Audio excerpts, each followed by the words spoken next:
Okay, hey, welcome to the off ramp. I'm your host, Thomas Jason Anderson. It's the holiday season, so hey, happy holidays to everybody. I hope everyone has a blessed and warm holiday. I hope everybody has a chance to spend some time with family and thank you for joining. I hope I'm not interrupting your groove right now. I know some people are back at work, but it's still holiday season time, and it's a time, it's a chance for all of us to maybe look back on the past year, look at, reevaluate some things, sort of give ourselves maybe a little bit of grace, not be so hard on ourselves, not be so hard on those that are around us who are there to support us and love us, and maybe just take some time to appreciate, and that's what we're doing right now. So I appreciate you guys joining, and this is a special time for all of us, and I hope, even for those who feel that it's not that special, it is a special time, and it's a special time now if you're joining. So hey, blessed holidays to all of you.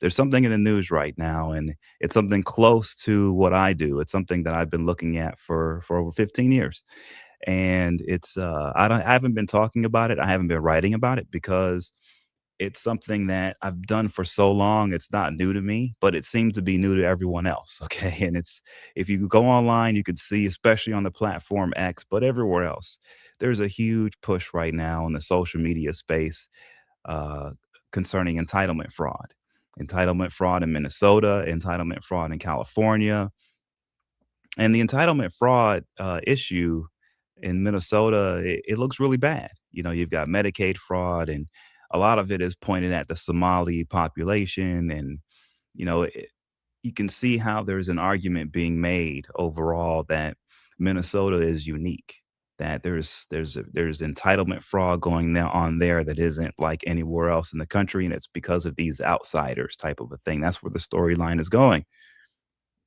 And it's going that way for a reason. Okay. And so it's the holiday season, and the good thing is you guys are here on the off ramp. So let's get off of the highway that everyone's on right now. And this highway is it's stuck. No one's going anywhere on this. People think they're getting somewhere on this entitlement fraud thing, and they think that they're making some headway, but they're not. Let's get on the off ramp. Let's take a look at what's going on here, and let's evaluate what we're really looking at. And what we're really looking at when we're talking about entitlement fraud is a nationwide system of fraud that has been in place now for generations. It's nothing new.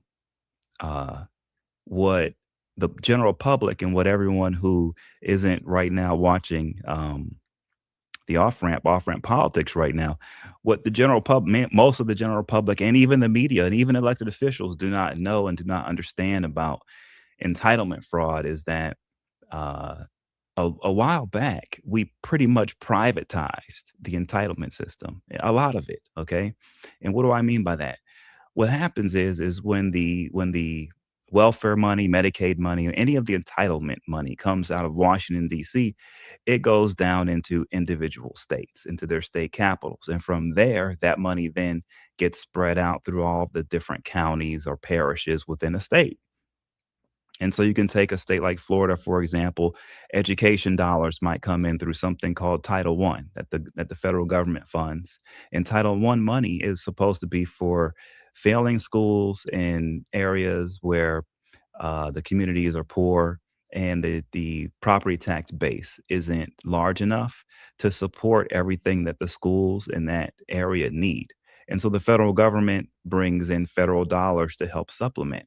So these dollars that come in to these schools and throughout the state of Florida that are struggling, they're not for paying for teachers. They're not for staff. What they're for is for bringing in additional staff, additional computers, laptops, basically giving the students in schools that are suffering extra benefits on top of what they're already supposed to be getting baseline from the school district. So it's not replacing the basic money that is coming into the schools. It's actually a supplement. And so when you look at that program like that, DC sends the money to Tallahassee, and then Tallahassee sends it out throughout the school districts throughout the state. Well, when that happens, this is entitlement. When that happens, there are all types of little funky things that go on to make it so that instead of the money going to the schools that need it, the money goes to schools that do not need it. Okay. And we're talking billions of dollars just in Title One money in the state of Florida alone. So that's an example of what I'm saying is that I've been looking at this for 15 years. I have seen it up and close and personal, and I know that it's a system, and I know that the system has been in place for so long that the corruption isn't even viewed as corruption anymore. It's viewed as like normal operating procedure. And so when someone's coming along and they're saying, "Hey, there's something different about Minnesota," there's nothing different about Minnesota. There's nothing different about Minnesota. It's just like every state in the union. All of these states, as a matter of fact, some of the worst states when it comes to entitlement fraud are the southern states. And so this isn't about. I'm not pointing fingers. I'm not saying one group is worse than the other. What I'm saying is currently on the political highway of discourse in our country, we are having a distinction being made. There isn't distinction. There are some people saying that the Democrats are worse than the Republicans, and some people are saying the Republicans are worse than Democrats, but this isn't a party thing. See, the waste, fraud, and abuse in entitlement programs has been across the board. And most of it goes into the hands of local contractors and individuals and people that we all see as regular business people. Okay. And it's happened for so long that no one today is viewing the money they're receiving through these different programs as fraud. And I'll give you, another example. In Mississippi, you had a guy, former NFL quarterback named Brett Favre, involved in a welfare fraud scandal where he was accused of somehow, some way, being able to get welfare money and pipeline it into his daughter's school so that her university said they could build some new volleyball courts or something and some other stuff, supposedly.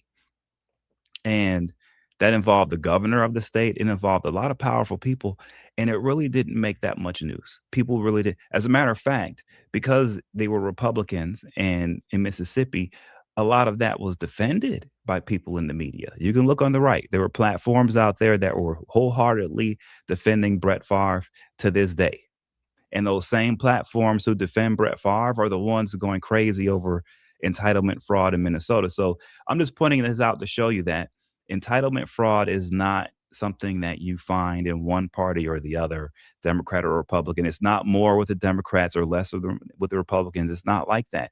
It's literally a system, and it's been in place for so long that the corruption isn't even viewed that way anymore.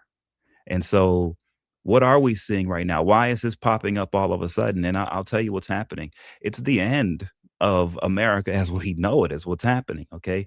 This is one of the first signs that I now can say, well, you know what? We're in big trouble, that we're going down a road where this is going to end in us not being maybe a country. Okay.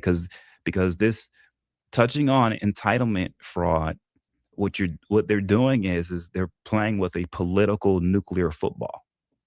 It's one of those things where it's assured self-destruction on both sides, like mutual destruction. Both sides will be totally and thoroughly destroyed from the bottom up.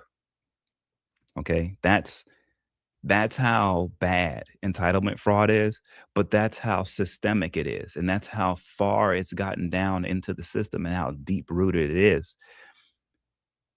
We're in a situation now where one side has decided because the other side weaponized certain systems. And so let me backtrack a little. We're in a situation now where the Republican Party is very angry over what the Democrats did under Biden. They're very upset over the fact that the Democrats used a political strategy involving Congress and the court system to go after Donald Trump and his family.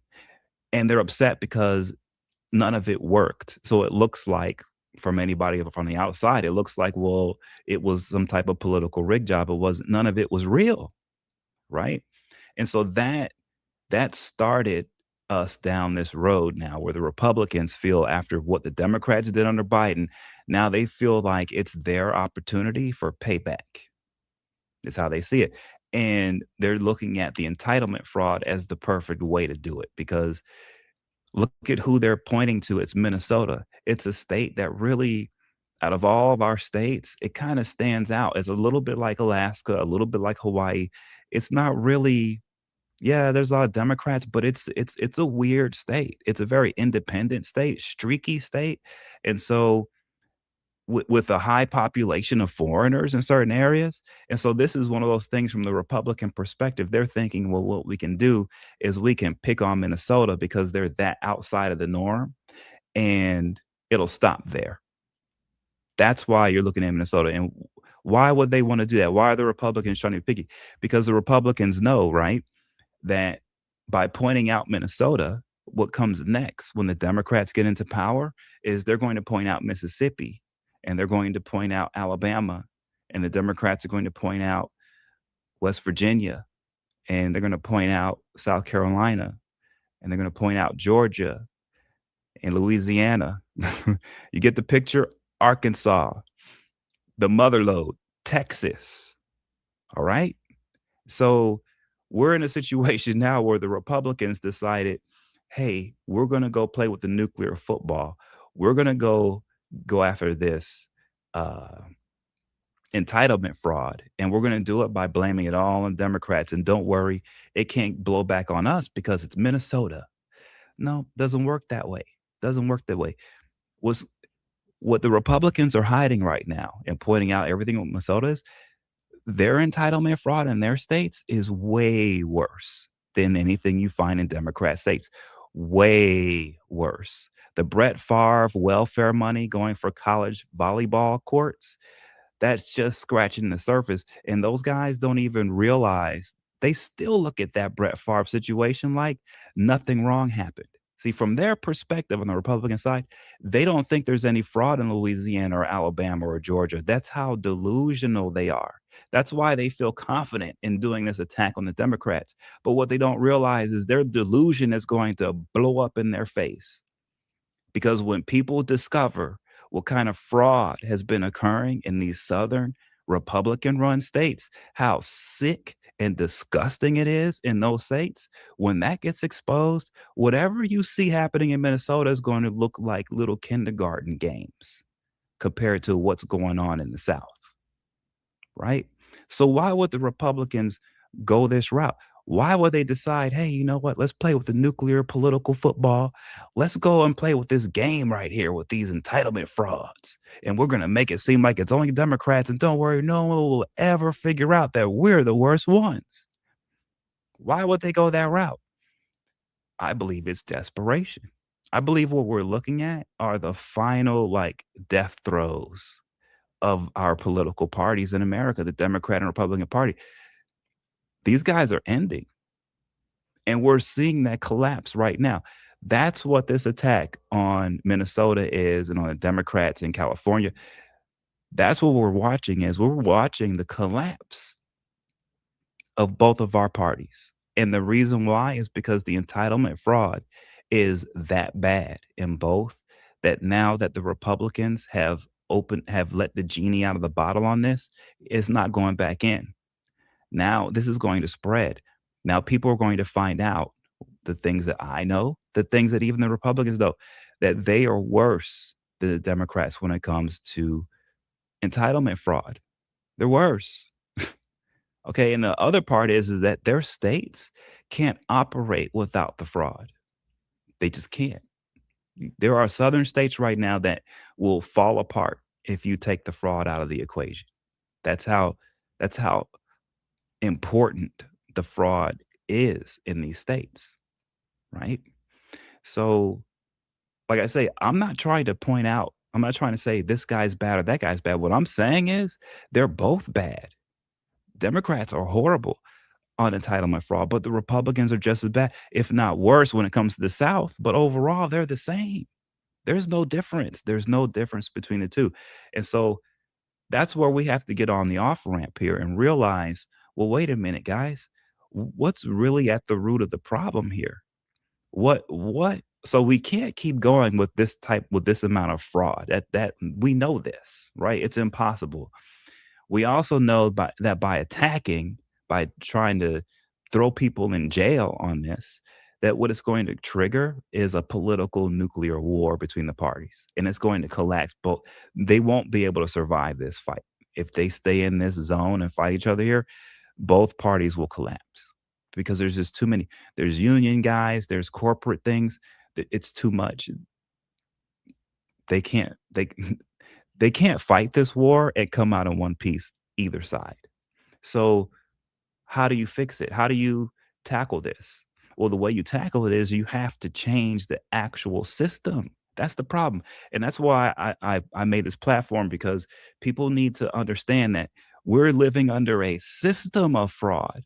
And entitlement fraud is just one component of the overall fraud system that we're underneath right now.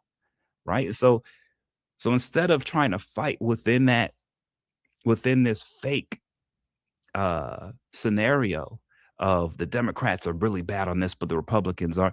No, no. Instead of doing that back and forth arguing who's worse, the Republican or Democrat, what we need to focus in on is, well, what is the system that creates both Republicans and Democrats? What system allows Brett Favre to get caught up in this fraud stuff? And at the same time, Somali immigrants in Minnesota. What connects the two? What connects Brett Favre to Somali immigrants? What's that connector? Because they're the same. They're both involved in ridiculous entitlement fraud. The type of it's embarrassing entitlement fraud, right? So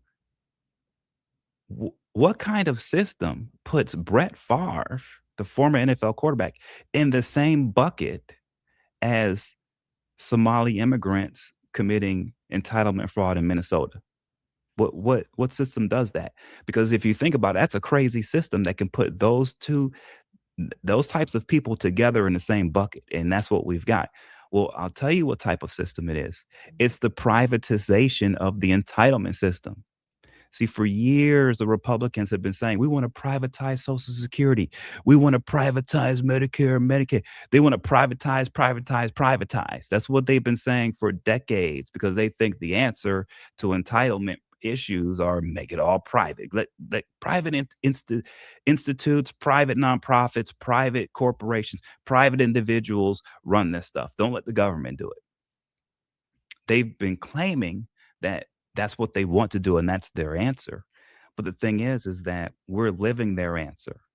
See, no one ever announced to any of us that, guess what, guys? They privatized the entitlement programs.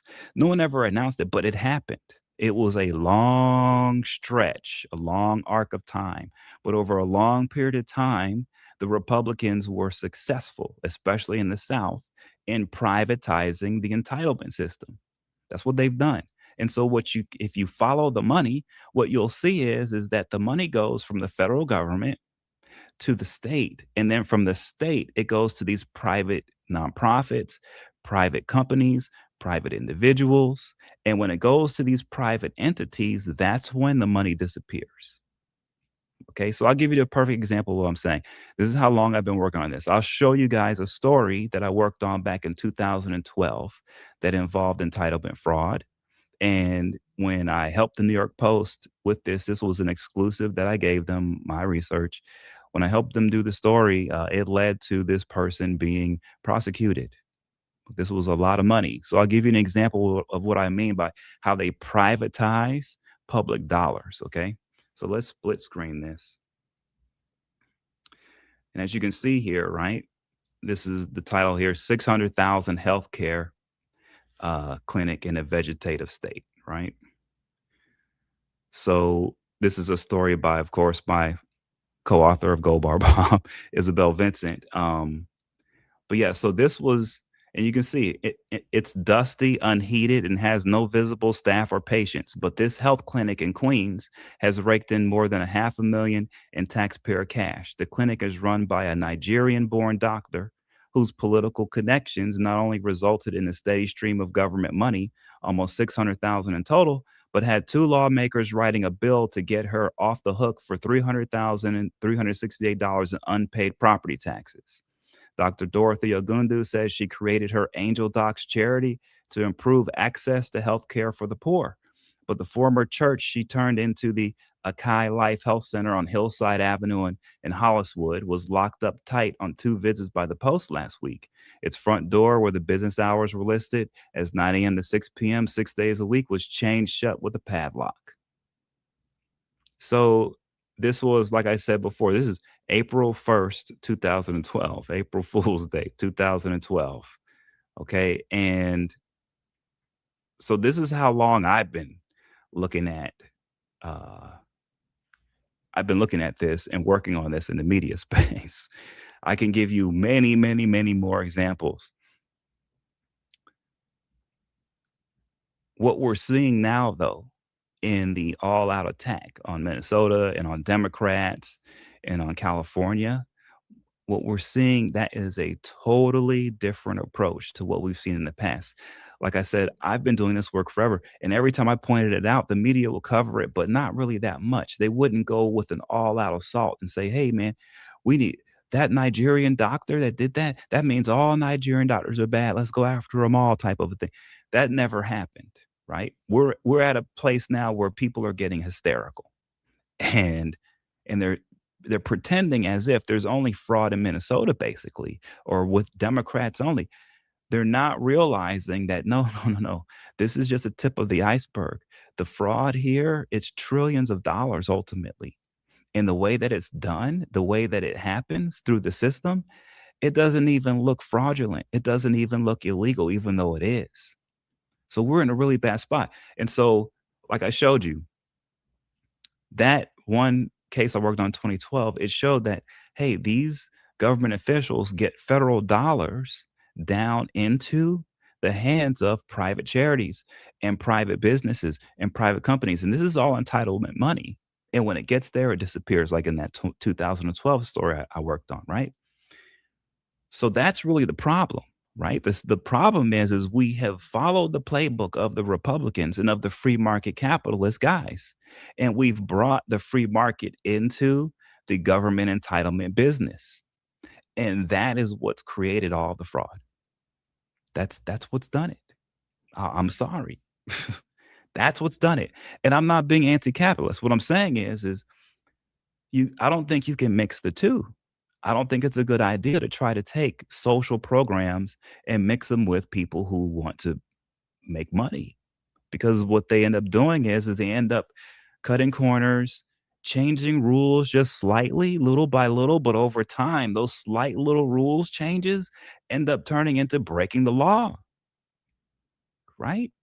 That's what's happening. And so what we've had over decades now are for-profit entities or private entities trying to change the rules that they live by when it comes to taking in this government money for entitlements. And they just change them slightly here and there on the edges so they can pocket a little bit of money here and there. But as the months go by and the years go by and they continue to chip away, you end up in a situation where all of the money becomes theirs in their pocket. But they did it in a way where they slowly changed the little rules little by little to where really it's not looked at as fraud now. That's the situation we're in. And so what we have to do is pull the rug out from under there. The privatization of entitlement money has to radically change. I'm not against privatizing it in terms of having it totally private. What I'm against is this public private partnership type of thing where it's, the private, business or the private entity doing the job of the government. Then I don't think the 2 can mix. I think either the private entities are gonna do it or the government's gonna do it. And here's the reason why, because if the private entities are gonna do it, then the government comes in to act as the watchdog. It comes in as the entity that tells everybody in that private zone, "Here are the rules of the road, and this is how we will enforce them and enforce them fairly and evenly," right? That's fine. But when you start mixing the public and private, where it's not just the government giving the rules of the road, it's the government getting involved with the money making. It's elected officials getting involved with people on the local level, getting the money so that that money can turn around and get into their campaign coffers. That's when things get bad. That's when things go wrong. And the thing is neither party wants to touch that because both sides want to continue to play games with this entitlement money. Both sides want to continue to plug into their little special groups and private organizations and private businesses that back them politically, right? They want to feed them this money because it turns into a patronage system. And Gold Bar Bob, we write about it a lot.